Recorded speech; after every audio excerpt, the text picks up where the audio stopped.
ईशा की शादी तरुण से होती है। जहां एक तरफ ईशा और तरुण दोनों एक दूसरे से बेशुमार बेइंतहा प्यार करते हैं, वहीं ईशा के सास ससुर चंदा और अतुल में सब कुछ ठीक नहीं था। अतुल हर वक्त बस चंदा का तिरस्कार करता रहता था और उसके संग ठीक से पेश भी नहीं आता था। तरुण पापा जी, कल हम घर में पार्टी रखेंगे। कल माँ जी का हैप्पी वाला बर्थडे जो है। अरे कोई बर्थडे नहीं मनेगा इस घर में। अरे तुम्हारी सास कोई दूध पीती बच्ची थोड़ी ना है जिसका बर्थडे मनाया जाए। लेकिन पापा, आपने तो पिछले महीने ही अपना जन्मदिन इतने धूमधाम से मनाया था, तो माँ क्यों नहीं मना सकती? आप हर साल उनके जन्मदिन पे यही करते रहते हो।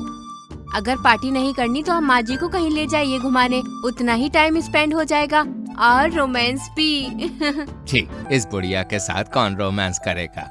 अरे मोटी भैंस है ये, क्या रह गया है इसमें? अब गुब्बारे के जैसे फूलती जा रही है दिन पर दिन। नॉनसेंस। चंदा को अतुल की बातें सुनकर बहुत दुख होता है। अतुल जहां अपनी बीवी चंदा की इतनी बुराई करता है, वहीं वो घर से निकलने के बाद चंदा के माता पिता की जायदाद के पैसों से ही अपनी रंगरलियां मनाता है और शुगर डैडी बनकर जवान लड़कियों को डेट करके अपने जिस्म की प्यास बुझाता है। ओह यस बेबी, इसे कहते हैं रोमांटिक माल। सच में you are too hot darling. Come on daddy, मुझे अपना फेवरेट स्नैक समझकर खा जाओ, मैं तुम्हारी ही हूँ। Yes sweetheart. अतुल उस लड़की संग अय्याशी करता है और बदले में उसे चंदा के पैसों से महंगे महंगे गिफ्ट देता है। और इसी तरह वो हर हफ्ते अलग अलग जवान लड़कियों के संग रोमांस करता है और घर आने के बाद बेचारी चंदा को परेशान करता है। एक रोज आधी रात को चंदा उसके सामने छोटी ड्रेस पहन के आती है। तभी कुंडी मत खटकाओ राजा, सीधे अंदर आओ राजा, फूल बिछा परफ्यूम लगाकर मूड बनाओ ताजा ताजा। आ जाइए अतुल जी, आज मैं आपको जवानी याद दिला दूंगी। अरे चल चल, तुझसे क्या होने वाला है? मोटे बम हिलाने से और छोटे छोटे कपड़े पहनने से तू मुझे रिझा नहीं सकती, क्योंकि तुझ में जो नमक था अब वो जा चुका है। अब तू एकदम फीकी हो चुकी है। चुपचाप बत्ती बुझाकर सो जा, जोकर कहीं की। अतुल चंदा की फिर से बेइज्जती करता है और उसे बहुत बुरा भी लगता है। ये सब बहू को पता चल जाता है और बहू को अपनी सास के लिए बड़ा बुरा लगता है। बेचारी मेरी सासू माँ कब से प्यासी हैं। पापा जी को तो गंदा वाला बवासीर होना चाहिए। इतनी हॉट है माँ जी, फिर भी उन्हें ये खुश नहीं करते। अतुल को चंदा को दुखी करके कोई फर्क नहीं पड़ता है। वो तो जवान लड़कियों के ऊपर पैसा उड़ाकर अय्याशी करने में मस्त मगन होता है। आज बिजली भी गिरवानी है, अरे फायर भी लगवानी है, जो आके बेबी हमरे साथ माँ आके कमरिया हिला दे हिला दे हिला हिला दे हिला दे हिला हिला हिला दे।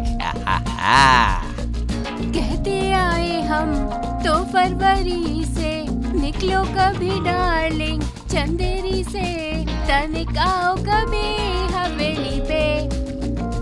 एक दिन ईशा की फ्रेंड जिया को ईशा के ससुर रोमांटिक डेट के लिए अप्रोच करते हैं और जिया की जो बाकी फ्रेंड है उन्हें समझ में आ जाता है कि ईशा का जो ससुर है वो एक शुगर डैडी है। जिया सारी बातें ईशा को बताती है और दोनों अतुल को रंगे हाथों एक होटल रूम में एक लड़की के साथ रोमांस करते हुए पकड़ लेते हैं। फिर ईशा अतुल को पीटते हुए घर ले जाती है। क्यों बे बुड्ढे, बहुत जवानी का नशा चढ़ा है ना तेरे सर पर। रुक जा, अभी उतारती हूँ सारा जवानी का बुखार। ईशा और चंदा दोनों अतुल को बांधकर उसकी झाड़ू और बेलन से कुटाई करते हैं। बचाओ। ये ले कमीने, ये ले लुक्खे बुड्ढे, ये ले। तरुण बेटा, अपने बाप को बचा ले बेटा। नहीं पापा, आज मैं आपको नहीं बचाऊंगा। आपने माँ को बहुत बड़ा धोखा दिया है। बुड्ढे लप्पू लुटेरे गुहचू, मेरे ही माँ बाप के पैसों को उड़ाकर शुगर डैडी बनेगा। ये ले, ये ले। चंदा और ईशा अतुल से सारी जायदाद मार मार कर वापस ले लेते हैं और उसे लात मारकर उसके सामान के साथ बाहर निकाल देते हैं। थैंक यू ईशा बहू, तूने मुझे इतने बड़े धोखे से रूबरू करवाया और मुझे हिम्मत दी। माँ जी, अभी आंसुओं को मारिए गोली और खुशियों की मनाओ होली, क्योंकि अब आपके जीवन की नई शुरुआत होगी और अब आपको जैसे जीना है आप वैसे जीना। बुढ़ापे में जवानी के चस्के लेना, क्योंकि खुश होना आपका हक है। ऐसी बात पे हो जाए एक ढिंचैक डांस, क्यों नहीं जाने मन। इसके बाद दोनों सास बहू एक साथ डांस करती हैं। टेढ़ा जहर है ये, इससे न कर छेड़खानी। लाइफ की नौटी कहानी, ये हलकट जवानी, ये हलकट जवानी। मीठा ये नमकीन पानी, ये हलकट जवानी। और इस दिन के बाद से चंदा पूरी तरह बदलकर मॉडर्न हो जाती है और अपनी लाइफ में खूब धूम मचाती है। घोटाला कॉलोनी में रहने वाले देव की शादी पारो से हो जाती है। देव और पारो एक दूसरे से बहुत प्यार करते हैं, लेकिन उस कॉलोनी में रहने वाली देव से बहुत प्यार करती है। बादल बरसा बिजुली, सावन को पानी, चीसू चीसू मौसम छा, तातो जवानी। उलाला उलाला उलाला उलाला, अरे तू है मेरी फैंटेसी, अरे छूना ना छूना ना, छूना ना छूना ना, अब तू जवां हो गई। I love you Dev. I love you Paro. Paro की सास झुमरी बहुत ही अंधविश्वासी होती है। एक दिन पंडित जी उसे ऐसी बात बता देते हैं जिससे ये पूरी कहानी पलटने वाली होती है। क्या ये आप क्या कह रहे हैं पंडित जी? मेरे देव पर मृत्यु संकट है।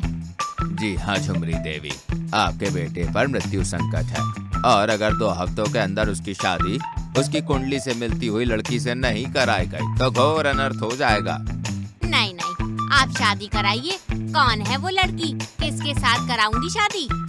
इस कॉलोनी में तो केवल एक ही लड़की है जिसकी कुंडली के गुण आपके बेटे की कुंडली से मेल खाते हैं, और वो है मिली। लेकिन माँ, ये सब दकियानूसी बातें हैं। हाँ माँ, क्यों मेरी सौतन लाने के पीछे तुली हुई हो? इतना ही है तो खुद के लिए लाओ ना। हाँ? अरे चुप करो तुम दोनों, वरना दोनों के गाल सेक दूंगी। झुमरी जबरदस्ती देव की शादी मिली से कराती है, और मिली अब घर में पारो की सौतन बन के आती है। वो हर वक्त बस देव के पास आने का मौका ही ढूंढती रहती है। रात में जब देव शावर लेकर बाहर आता है, तभी वो तेल लगाकर उसके पास आती है। अंग लगा दे रे मोह, रंग लगा दे रे, मैं तो तेरी जोगनिया, तू जोग लगा दे रे। देव, मैं तुम्हारे एब्स पर तेल से मसाज करने आई हूँ। क्या मुझे तुम्हारे हॉट से चिकने बदन पर मसाज करने का मौका मिल सकता है? ठीक है, कर दो। मेल देव की मसाज करती है, और तभी वहाँ पर पारो आ जाती है, और वो उन्हें देखकर बड़ी गुस्सा हो जाती है। ये मिली की बच्ची की तो ऐसी की तैसी, और ये मेरा ठरकी पति। आदमी तो कुत्ते ही होते हैं। मुझे कुछ न कुछ करना होगा, वरना ये मेरे पति को मुझसे छीन लेगी। अगले दिन जब पारो बाजार से आ रही होती है, तभी वो मिली और पंडित जी को एक गली में बातें करती हुई सुन लेती है। पंडित जी, क्या उल्लू बनाया है ना हम दोनों ने उन लोगों को। हाँ मिली, सबको लग रहा है कि सच में मृत्यु दोष है, और इसी बहाने तुम्हारी उस घर में एंट्री भी हो गई। अब बस मैं देव को अपने करीब कर लूं।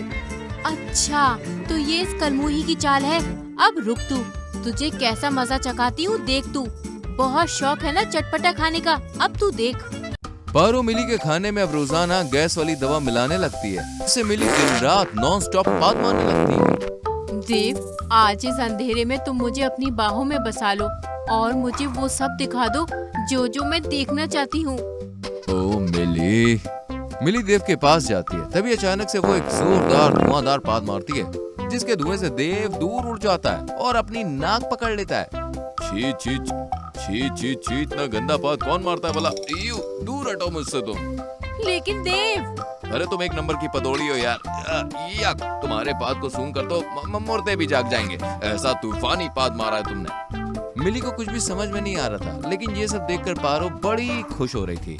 अगले दिन जब मिली को देखने झुमरी की सहेलियां आती हैं, तभी मिली उन्हें नाश्ता परोसते हुए जोर से पाद मारती है। हाय हाय हाय हाय झुमरी बहन, तुम्हारी ये नई बहू तो खड़े खड़े एटम बम फोड़ती है।